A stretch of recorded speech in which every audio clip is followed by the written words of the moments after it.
Uh, I'll be presenting today on work that I have co-developed with my collaborator and co-author, Erica Svensson. And I'll draw mostly on cases from here in New York City, but I think and I hope that these have broad relevance to sort of resilience planning conversations across both urban and rural areas broadly.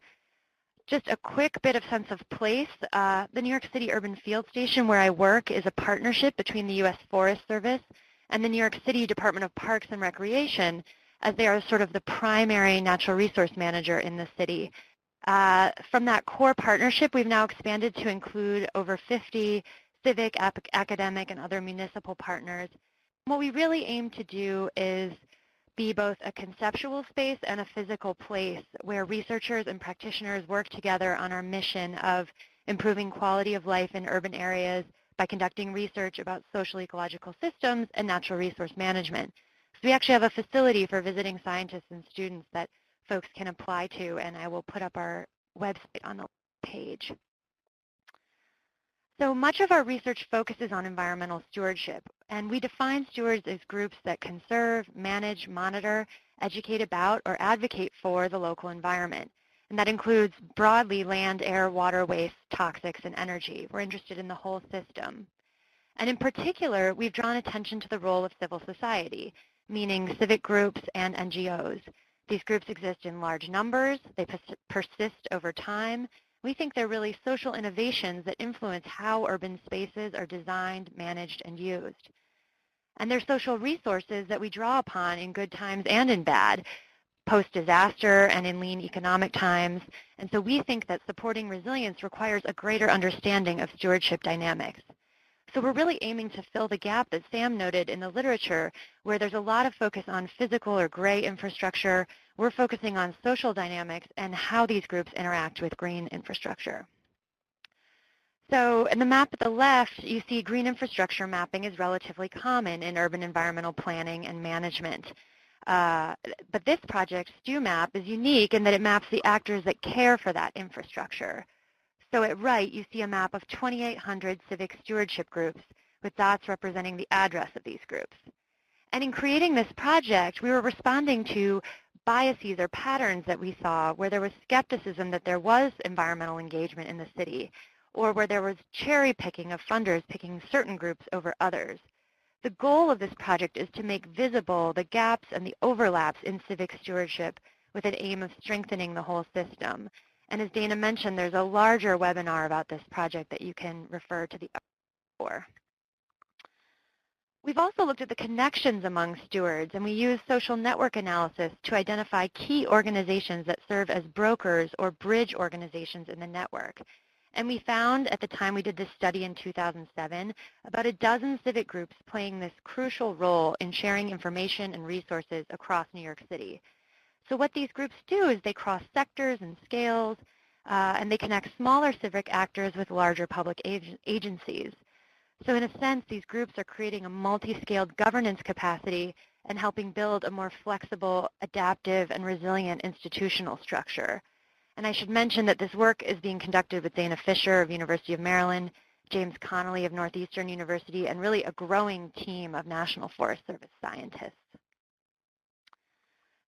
Scientists often use disaster or disturbance as an unfortunate opportunity for research. These moments of crisis can make plain underlying social and ecological conditions, mechanisms, and relationships. So the Living Memorials Project was a study of community-based memorials that use the landscape in memory of September 11th. We documented sites ranging from single tree plantings to community gardens to memorial parks to forest restorations. And we expected that a disturbance of this magnitude would yield a system-wide response. So in addition to the grave loss of lives and property, we thought there would be an emergence and a creative regeneration. And indeed, this map shows more than 600 memorials nationwide that we documented. And we're actually now continuing this research longitudinally this summer. We're revisiting sites to learn more about which of the sites were temporary and which ones have longer lasting impacts. And while some memorials remain completely unchanged, we've seen that many have grown to encompass other tragedies and community needs. So there's a fluidity of this space being used to accommodate new concerns. We think that'll be really important to document for understanding resilience. From the Living Memorials Project, we learned that stewards were caring for the land as a way to express their care and concern for each other. They're acting as first responders to these disasters, helping to knit people together by creating and stewarding sites that nurture and sustain us. And we found that people were creating these sites out of very basic, abiding, and universal needs to beautify, to teach, to relax, to restore, and to create or to reestablish a locus of control. So this work led us to connect with other scientists who were looking at greening across the world in response to different social, political, and ecological disasters. Our colleague Keith Tidball at Cornell University has examined greening post-Katrina, in post-war settings, and after the Fukushima nuclear disaster in Japan. And he and his co-editor, Marian Krasny, put together a book drawing upon dozens of cases of greening in the red zone across the world. That's the title of the book, and I encourage you to look into it. We've also looked at greening in response to chronic or slower-moving disturbances. So New York City's fiscal crisis of the 1970s led to large-scale arson, housing, and property abandonment. There was capital flight and white flight from the city. But remaining residents, often low-income people of color, used community gardening as a neighborhood stabilization strategy and served as key managers of the land. So you have a context of disinvestment and loss that was countered by neighborhood residents' investments of time, effort, sweat equity, and indeed love to create spaces that recentered themselves and their communities. So again, many of these gardens have persisted to this day through changing economic times, neighborhood shifts, and leadership transitions.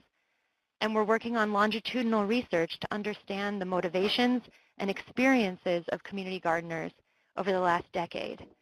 So the more we know about who engages with these sites, why, and the challenges they face in doing so, the better we can support the spaces with just the right amount of ongoing baseline support that helps residents but doesn't stifle emergent creativity and local leadership. Acute disturbances, of course, are becoming more common and more severe under conditions of climate change, including tornadoes, hurricanes, floods, and heat waves. As researchers, we're examining social ecological resilience through comparative research across two sites, Joplin, Missouri, in the wake of the 2011 tornado, and New York City post-Sandy. With this research, we're examining the recovery and rebuilding process to understand how people are using trees and green space in the wake of such devastation.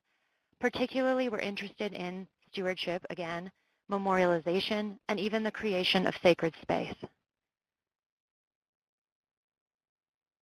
It's remarkable to us how nature, that very thing that destroyed so much of what we love, becomes something we turn to in recovery and solace and something we seek to restore. These are images from Joplin of the use of art to reimagine and reshape the standing dead trees of the urban forest. And in the lower left is an image of a memorial space created at Cunningham Park, which is essentially Joplin's Central Park, that was completely destroyed by the tornado. And in studying this site, its redesign, rebuilding, and reuse, we're observing that the park is a key site of social meaning to the community both before and after the storm, that nature narratives were used in the restoration period to counter narratives of decline and loss. And in terms of governance, we see a mix of government and civil society, with many public servants working beyond their 40-hour work weeks and thousands of residents donating money, time, and sweat equity to restore the park. We see the blurring of roles and responsibilities across these sectors during this sort of window of reorganization post-disturbance. In New York City, we've seen some emergence as well, just like in Joplin. The Rockaways or the New York City Peninsula near JFK Airport that was completely inundated during Hurricane Sandy. So we see these artworks that use natural elements and counter the narratives of decline. Again, this is the Sea Song Memorial in the Rockaways, which features flags that illustrate concepts of resilience. It was no surprise to us that in searching for a permanent home for this memorial, the artist ended up working with a local stewardship group to site the work at a community garden. This points to the need for flexible space, for unprogrammed space, for sites where we can express our creativity and bring our community together to build something anew.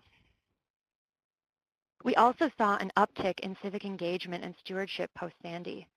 This increase included changes in the use of social media, changes in the distribution of funding, and changes in the roles of civic groups. This is an image of a Million Trees NYC tree planting that occurred about a year after Sandy in the Rockaways. and it was the largest such volunteer event of the entire campaign. Again, our colleague James Connolly re-interviewed those broker organizations that I showed earlier from our StewMap research after Hurricane Sandy. And he found that many of these broker organizations were able to pivot and respond to the hurricane by providing information, volunteer opportunities, and greening resources. So we begin to see that the governance network has adaptive capacity through the role of these flexible civic brokers.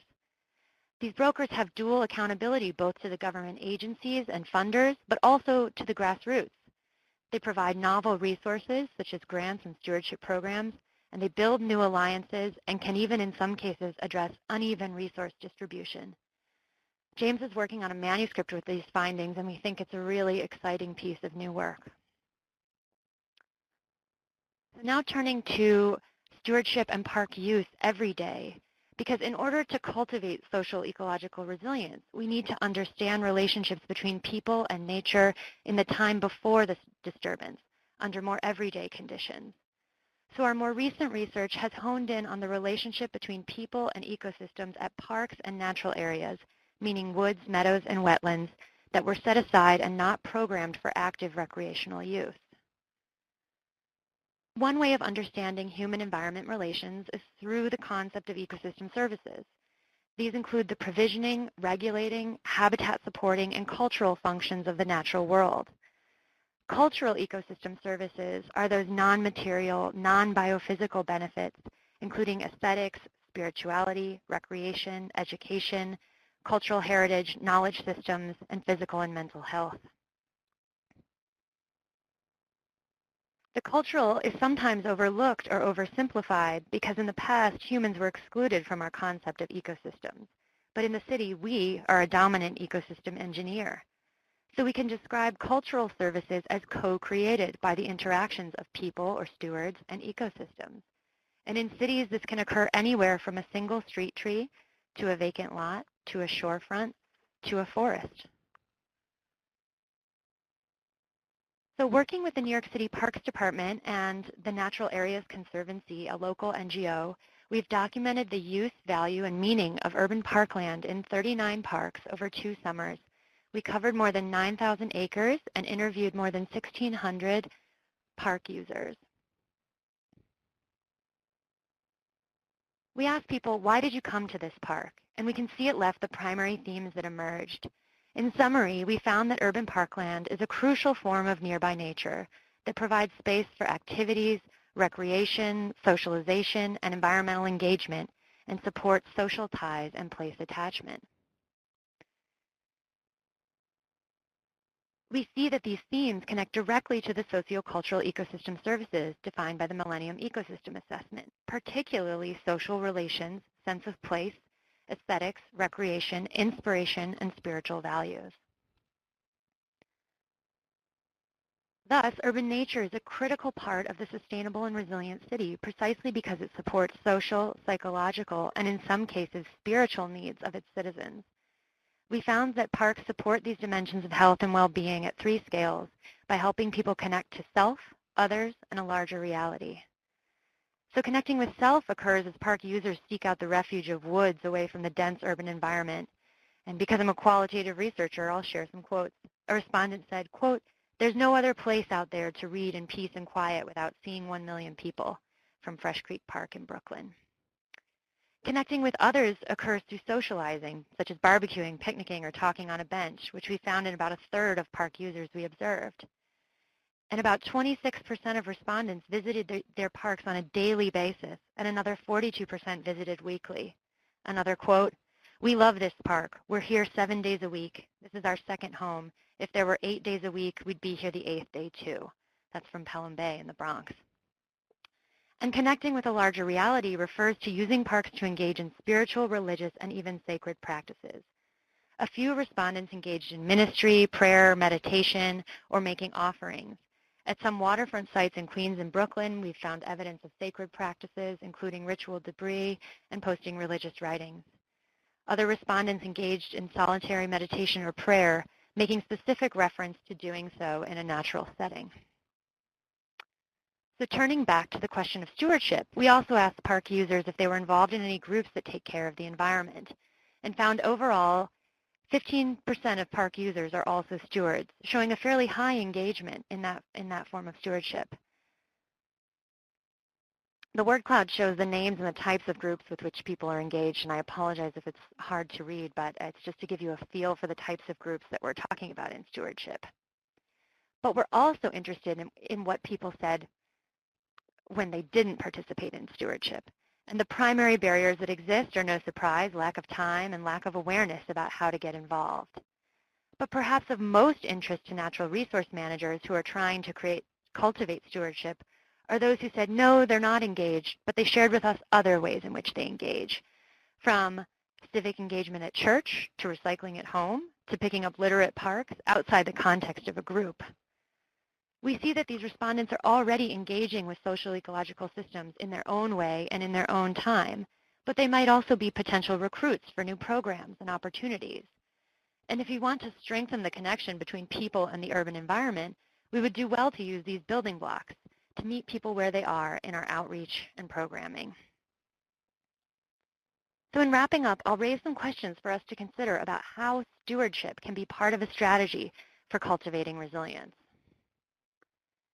In thinking about civic stewards as first responders to the challenges that will inevitably come, how do we harness their capacities?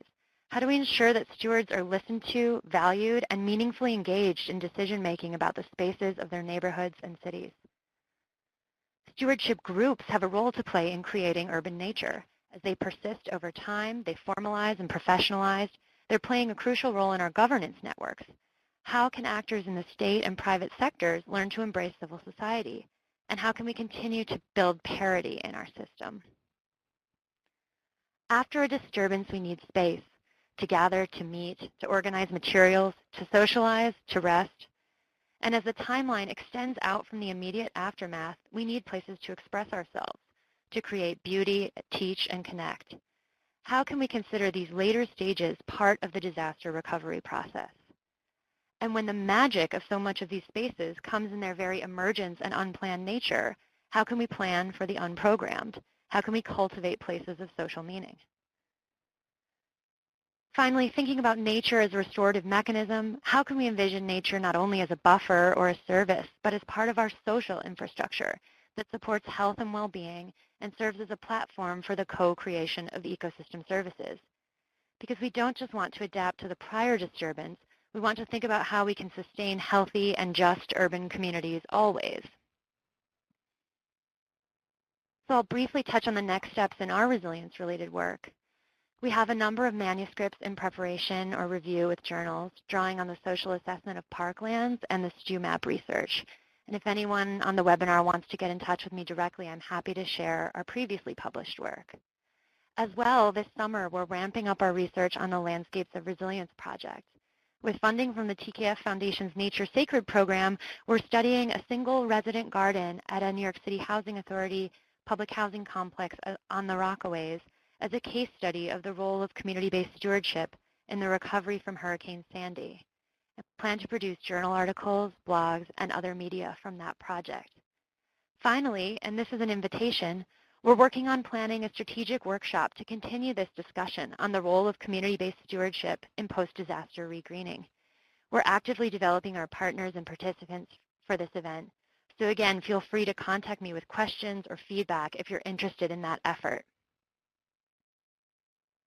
I'd like to briefly acknowledge our funders, co-authors, and collaborators here. And there, I've put up the website for the New York City Urban Field Station. So thanks for your time. Feel free to visit the website to learn more about our research and our programs. Thanks.